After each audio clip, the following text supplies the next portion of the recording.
Hello everyone, అందరూ ఎలా ఉన్నారు? సో ఈరోజు వీడియోలో ఏంటంటే మా ఆయనకి మా అబ్బాయికి ఇద్దరికి లీవ్ సాటర్డే. ఇంకా వాళ్ళ కోసం ఏం రెసిపీస్ చేశాను, ఎలా గడిచింది అనేది అయితే ఈ వీడియోలో షేర్ చేసుకుంటాను. ఇంకా మార్నింగ్ కొంచెం లేట్గానే లేస్తాం కాబట్టి పాలైతే ఇంట్లో ఉండలేదు. మా అబ్బాయి అయితే వెళ్ళి తెచ్చేసినాడు అన్నమాట. ఇంకా బన్ తినాలనిపించిందంట. బన్ లేదనేసి బ్రెడ్ తెచ్చాడు. ఇంకా బిస్కెట్ కూడా తినాలనిపించిందంట. ఇంకా అందుకనే బిస్కెట్ కూడా తెచ్చేసాడు. పాలైతే 1 లీటరు, హాఫ్ లీటర్ వచ్చేసి పెరుగు చేసేస్తాను. ఇంకా హాఫ్ లీటర్ మా ఆయనకి మా పిల్లలకి మార్నింగ్ ఈవినింగ్ 2 టైంకి సరిపోతుంది. ఇంకా చేంజ్ అయితే ప్రాపర్గా తెచ్చేసాడు. ఇంకా సాటర్డే లేట్గా లేస్తాం కాబట్టి ఇంకా పాలే ఫస్ట్ అన్నమాట. యూజువల్గా రెగ్యులర్గా ఏం తీసుకోము పాలు, ఓన్లీ వీకెండ్లో, అది కూడా సాటర్డే. సండే కూడా డౌటే, 50-50 లాగా. ఇంకా ఇప్పుడైతే పాలు కాంచిచ్చేస్తాను. ఇంకా ఈ బిస్కెట్ బన్ కూడా అంతే అన్నమాట. బిస్కెట్లు అయితే చాలా రేర్గా తింటాడు. ఈరోజు ఏమో తినాలనిపించిందంట, అందుకే తెచ్చుకున్నాడు. ఇంకా మార్నింగ్ హాట్ వాటర్ కాంచి తాగాము. ఆ గ్లాసెస్ కూడా ఇంకా షింక్లోనే ఉంది. ఇంకా ఈ పాలు కాంచినప్పుడు ఈ గిన్నెలో ఇలా కొంచెం వాటర్ పెట్టేసి ఆ తర్వాత పాలు పోస్తే కర్రలు కట్టేస్తుంది కదా, అలా కట్టకుండా అంటే ఈజీగానే క్లీన్ అయిపోతుంది అనమాట నార్మల్ స్క్రబ్బర్లోనే. పాలు కాంచిండే గిన్నెలు అయితే మనం స్టీల్ స్క్రబ్బర్లోనే స్క్రేప్ చేసినట్లు దుద్దాలి కదా బాగా గట్టిగా, అలా దుద్దే అవసరం ఉండదు. జస్ట్ నార్మల్ స్క్రబ్బర్లోనే దుద్దితేనే క్లీన్ అయిపోతుంది. అండ్ ఇంకా ఈ పాలైతే వీకెండ్‌లో కూడా ఇస్తా ఉండలేదనమాట. ఒక 2 ఇయర్స్ బ్యాక్ 2 ఇయర్స్ పాటు తాగలేదనమాట. ఇంకా ఊరికెళ్తే కూడా అక్కడ కూడా పాలు తాగేవాడు కాదు. అప్పుడు మిల్క్‌లో అడల్ట్రేషన్ ఎక్కువ జరుగుతుంది. అండ్ ఆవుల్ని కూడా సరిగ్గా కేర్ చేయరు. ఇలాంటి న్యూసెస్ అన్నీ చూసినప్పుడు కంప్లీట్‌గా అవాయిడ్ చేసేసాడు. బట్ ఇంకా ఇప్పుడు ఒక 2 ఇయర్స్ నుంచి ఊరికెళ్ళినప్పుడు అత్తమ్మ వాళ్ళ ఇంట్లో అయితే ఆవు ఉంది కదా, అప్పుడు ఒక గ్లాస్ పాలు తాగేసి, అంటే బేసిక్‌గా పాలంటే బాగా నచ్చుతుందన్నమాట మా పిల్లోనికి. అందుకే ఇంకా తాగాలి అనిపించినప్పుడు వీక్‌లో వన్సే అలో చేస్తున్నాను. ఇంకా నేనైతే కంప్లీట్‌గా అవాయిడ్ చేసేసాననమాట. ఇంకా అందుకే నా కోసం అయితే నేను బ్లాక్ కాఫీ పెట్టేసుకుంటున్నాను. సో, చాలా ఈజీ. ఒక్కసారయితే షుగర్ లేకుండా ట్రై చేశాను బ్లాక్ కాఫీని. బట్ చాలా అంటే చాలా చేదుగా ఉన్నింది. అసలు కాఫీ తాగే ఫీలే కరెక్ట్‌గా వస్తా ఉండలేదనమాట. సో, ఇంకా షుగర్ లేదా బెల్లం పొడి వేసుకొని ట్రై చేద్దాం. ఇంకా లేటర్ ఆన్ కొంచెం కొంచెంగా షుగర్ తగ్గించుకుంటూ ట్రై చేద్దామని ఫిక్స్ అయ్యాను. ఒకేసారి తీసేసిన దానివల్ల చాలా అంటే చాలా చేదుగా ఉన్నింది. అండ్ ఇంకా పాలైతే ఆరబెట్టేస్తా ఉన్నాను. ఒక హాఫ్ అంత ఆరితే సరిపోతుంది. మరీ చాలా చల్లగా ఏం అవసరం లేదు. ఇంకా మా ఆయనకు కూడా కాఫీ కల్పించేస్తాననమాట. ఇంకా 2 రూపీస్ ప్యాకెట్ వస్తుంది కదా, అదైతే 1 గ్లాస్‌కి కరెక్ట్‌గా సరిపోతుంది. అంత స్ట్రాంగ్ సరిపోతుందనమాట. నేను ఒకప్పుడైతే మా అబ్బాయిది కప్ చూపిస్తాను. ఆ కప్‌లో ఒక కప్ కాఫీ తాగేదాన్ని. నార్మల్ పాల్లో కలిపింటారు కదా, అంత కాఫీ తాగేదాన్ని. నాకు కాఫీ అంటే చాలా నచ్చుతుంది. బట్ ఇంకా దాని తర్వాత నాకు ఈ బ్లాక్ కాఫీ అంతా తాగాలి అని కూడా అనిపిస్తా ఉండలేదనమాట. అప్పుడు కంప్లీట్‌గా వదిలేసాను. బట్ ఒకసారి లైట్‌గా హెడేక్, కోల్డ్ 2 ఒకేసారి వచ్చింది. అప్పుడు ఒకసారి ట్రై చేశాను. ఇంక అప్పటినుంచి మళ్ళీ బ్లాక్ కాఫీకి అలవాటు పడిపోయాను. ఇప్పుడు డేలో after breakfast compulsory black coffee తాగాలనిపిస్తుంది. అంత నచ్చిందనమాట. ఇంక కాఫీ అయితే రెడీ అయిపోయింది. ఇంకా మా వోనికి పాలు కూడా ఆరబెట్టేస్తా ఉన్నాను. బయట కూడా కొంచెం చల్లగానే ఉంది. క్విక్‌గానే చల్లగా అయిపోతుంది. ఈ కప్‌లోనే ముక్కాలు కప్పు, అంటే కొంచెం గ్యాప్ అంతే. అంత కాఫీ తాగేదాన్ననమాట. సో, మా అబ్బాయికైతే హాఫ్ కప్ అయితే ఇచ్చేసాను. ఇంకా బన్ తింటాడు గదా, ఇంకా త్వరగా ఆకలవ్వదు. ఇంకా ఇక్కడ చూస్తే నా కాఫీ కూడా బాగా పొంగుతా ఉంది. ఒక 2, 3 సార్లు పొంగాలన్నమాట. అప్పుడైతే కాఫీ స్ట్రాంగ్‌నెస్ అంతా వాటర్‌లో అబ్జర్వ్ అయ్యి ఫిల్టర్ అయ్యేటప్పుడు టేస్ట్ అయితే చాలా బావుంటుంది. నాకైతే బాగా నచ్చేసిందనమాట ఈ బ్లాక్ కాఫీ. అండ్ నేను ఈ కాఫీకి బన్ను, బిస్కెట్ ఇలాంటివి ఏం తినననమాట. నాకు జస్ట్ ప్లెయిన్ కాఫీనే తాగాలి. ఆ టేస్ట్‌నే ఫీల్ అవుతూ తాగాలి. చాలా బావుంటుంది. ఇంకా నేను ఈ మిల్క్ కాఫీ తాగేటప్పుడైతే బన్, బ్రెడ్ ఇలాంటివన్నీ తినేదాన్ని. బట్ బ్లాక్ కాఫీ తాగేటప్పుడు అవంతా తినడానికి ఏం నచ్చట్లేదనమాట. ఇంకా బిస్కెట్ కూడా ఒక్కటన్నా ఇవ్వు, అది ఇది అని అబ్బో! మా పిల్లోడు ఎంత డ్రామా చేస్తాడో. ఇంకా అందుకనేసి 3 పెట్టాను. ఇంకా వాళ్ళ నాన్నకు ఒకవేళ కావాలంటే కూడా తీసుకుంటారనేసి. మా ఆయన యాక్చువల్‌గా చాలా ఆపోజిట్ అనమాట. ఇలాంటివన్నీ బిస్కెట్, చిప్స్ ఈ దానికంతా కాంపిటీషన్ ఉండరు మాకి. బన్ అయితే తింటారు. మా పిల్లోడు యాక్చువల్‌గా ఒక చిన్న పిల్లోడు ఉన్నప్పుడు, అంటే ఒక 2, 3 ఇయర్స్ బ్యాక్ అనుకుంటా. ఏదన్నా కుర్కురే చిప్స్ ఇలాంటివి తెస్తే అస్సలు నన్ను ఓపెన్ చేసేదానికే వదిలేదు. ఎందుకంటే నేను తినేస్తాననేసి. అంత భయమన్నమాట. అంటే ఎక్కువ తీసుకునేస్తాను. తనకి కొన్నే ఇస్తాను. ఒక 4, 5 అలాగా అనేసి. అందుకే వాళ్ళ నాయన ఎక్కడుంటే అక్కడ వెతుక్కొని పోయి మరి "నువ్వు ఓపెన్ చేసి" అని అడిగేవాడు. అమ్మని తీసిమనరా అంటే, "అహా! వద్దు అమ్మ వద్దు. నైనే తీసియాల" అని అడిగేవాడు. అప్పుడైతే ముద్దు ముద్దుగా భలే ఇంకా బాగా గుండుగా ఉండేవాడనమాట. అండ్ ఇంకా కాఫీ అంతా తాగిన వెంటనే చూడండి సింక్ అయితే ఆల్మోస్ట్ నిండిపోయింది కదా! ఇప్పుడు దీన్ని క్లియర్ చేసేసి వంట స్టార్ట్ చేస్తే ఇక్కడ కౌంటర్ టాప్ మొత్తం క్లీన్‌గా ఉంటుంది. అండ్ చాలా బావుంటుంది. వంట చేసేకి కూడా ప్లెజెంట్‌గా అనిపిస్తుంది. మెస్సీగా ఉంటే అస్సలు వంట చేయబుద్దే కాదు. ఇంక అందుకనేసే పనిలో పని ఫస్ట్ ఇదంతా వాష్ చేసి పెట్టేస్తే సరిపోతుందనేసి వాష్ చేసి పెట్టేస్తున్నాను. యూజువల్‌గా రోజు అంతే అన్నమాట. ఏదన్నా ఒకటి చేశానంటే అది మొత్తం ఇలా క్లీన్ చేసిన తర్వాతే ఇంకో రెసిపీకి స్టార్ట్ చేస్తాను. అండ్ ఈ కప్పొచ్చేసి ఇక్కడే సింక్‌లో ఈ మునక్కాయ తింటే తొక్కు, పచ్చిమిర్చి, కరివేపాకు ఉంటాయి గదా! అవంతా వేసుకోవడానికి పెట్టాను ప్లాస్టిక్‌ది. అండ్ ఇంకా ఇవన్నీ గూడా నీట్‌గా వాష్ చేసేస్తున్నాను. సో, ఇలా నీళ్ళొస్తూ ఉంటే వాష్ చేసేది ఏం ఇబ్బందుండదు. అదే పల్లెటూరులో ఉన్నప్పుడైతే అంటే మా ఊర్లో ఉన్నప్పుడు వాటర్ రాదనమాట. పోయి తెచ్చుకోవాలి. ఇంకా దాన్ని బకెట్‌లో ఫిల్ చేసుకొని మా సైడ్ అయితే అన్నకూడలు అనేవాళ్ళు. దాంట్లో ఫిల్ చేసుకొని దాంట్లో వాష్ చేసేవాళ్ళము. బట్ అదే డిఫరెంట్ ఫీల్ ఉంటుంది. దీంట్లో వాష్ చేసేదే వేరేలాగుంటుంది. బట్ ఎంతున్నా మనం ఫస్ట్ నుంచి గూడా అలానే వాష్ చేసాం. అంటే నేను అలాగే వాష్ చేశాను కాబట్టి టబ్బుల్లో ఫిల్ చేసుకొని దాని తర్వాత వాష్ చేసేది. అదే బావుంటుందనిపిస్తుంది. ఇదేమున్నా పనులు టకటక అని అయిపోతుంది. ఈజీగా ఉంటుంది. బట్ అది ఒక వేరే ఫీలు.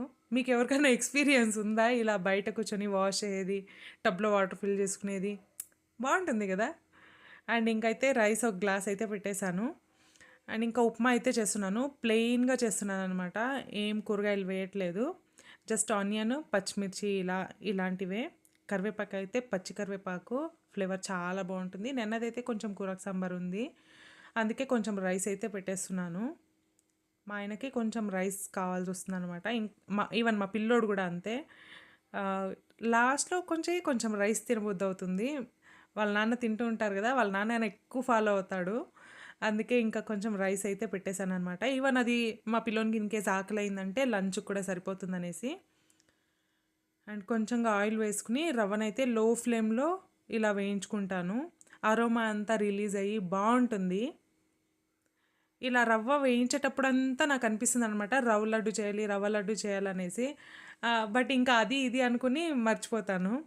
బట్ ఇంకా చేయాలి. దగ్గరలోనే చేస్తాను. ఇంకా స్కూల్‌కి స్నాక్స్ ఇచ్చేదానికి ఇంకా లేదంటే స్కూల్ నుంచి వచ్చిన తర్వాత తినడానికి ఇలా ఏదో ఒకటి కావాల్సొస్తుంది కాబట్టి, ఇంకా ఒక్కొక్కటే స్నాక్స్ స్టార్ట్ చేయాలింకా. ఇంకా ఇక్కడ ఉప్మాకు కూడా స్టార్ట్ చేసేస్తున్నాను. శనక్కాయ గింజలైతే వేయించుకుంటున్నాను. ఇది కూడా మీడియం ఫ్లేమ్‌లో వేయించుకుంటే బావుంటుందనమాట. ఇంకా ఆనియన్, పచ్చిమిర్చి కూడా వేసేసుకున్నాను. ఇప్పుడే కరివేపాకు కూడా వేసుకోవాలి. ఫ్లేవర్ అద్దిరిపోతుంది పచ్చి కరివేపాకు వేసుకుంటే. ఇంకా అల్లం వేసుకోవాలి. నేనైతే మర్చిపోయాననమాట కట్ చేసుకునేటప్పుడు. ఇంకా అందుకనేసి అలానే కానిచ్చేసాను. అల్లం ఏమి యాడ్ చేయట్లేదు. ఇంకా జీలకర్ర వేసుకొని మంచిగా ఫ్రై చేసుకోవాలి. సో, ఉప్మాకి చట్నీ చేసుకుంటే చాలా బావుంటుంది. బట్ నా దగ్గర కొంచెం కూరకు సాంబార్ ఉంది. ఇంకా చట్నీ కూడా ఉందన్నమాట. నిన్న చేసింది ఫ్రిడ్జ్‌లో.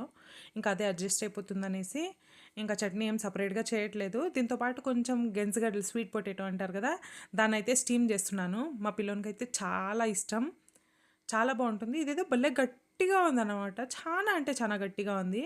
ఇంతకుముందు చానా కట్ చేశాను గదా! ఎప్పుడు ఇంత ప్రెషర్ ఇచ్చి కట్ చేయలేదు. ఇది గట్టిగా ఉంది. స్టీమ్ అవ్వడానికి కూడా కొంచెం చానా టైమే పట్టిందిది. సో, పెద్ద కత్తి తీసుకునింటే బావుండేది. అంటే పెద్ద కత్తి ఉంది. దాంతో కట్ చేసుంటే సరిపోయేది. అండ్ ఇంకా దీన్నంతా స్టీమర్ ప్లేట్‌లో పెట్టేస్తున్నాను. సో, ఇలా ఉప్మా చేసినప్పుడే కాదు, రెగ్యులర్‌గా ఇలాంటివి ఏదో ఒకటి స్టీమ్ చేస్తూ పెడుతూ ఉంటాననమాట. న్యూట్రియంట్స్ అంతా అలానే లాక్ అయ్యి ఉంటుంది కాబట్టి హెల్త్‌కి కూడా చాలా మంచిది. అండ్ నచ్చిండే వెజిటబుల్స్ మాత్రమే చేశాను. క్యారెట్ ట్రై చేశాను గానీ, అది కొంచెం స్వీట్‌గా ఉంటుంది కదా! అంతగా నచ్చలేదన్నమాట. ఎవరికీ నచ్చలేదు. నాకే నచ్చలేదు. ఇంకా అందుకనేసి క్యారెట్ స్టాప్ చేసేసాను. ఇంకా ఇట్లాంటి గెంసుగడ్డలయితే నచ్చుతుంది. క్యాబేజు అంటే క్యాబేజ్‌ని స్టీమ్ చేసుకునేసి మళ్ళీ ఇలా ఫ్రై చేసుకోవడం అండ్ ఇంకా కూరాకు ఇలాంటివన్నీ బా నచ్చుతుందనమాట. బట్ క్యారెట్ అయితే కొంచెం స్వీట్‌గా ఉండింది. ఏమో పట్టలేదు.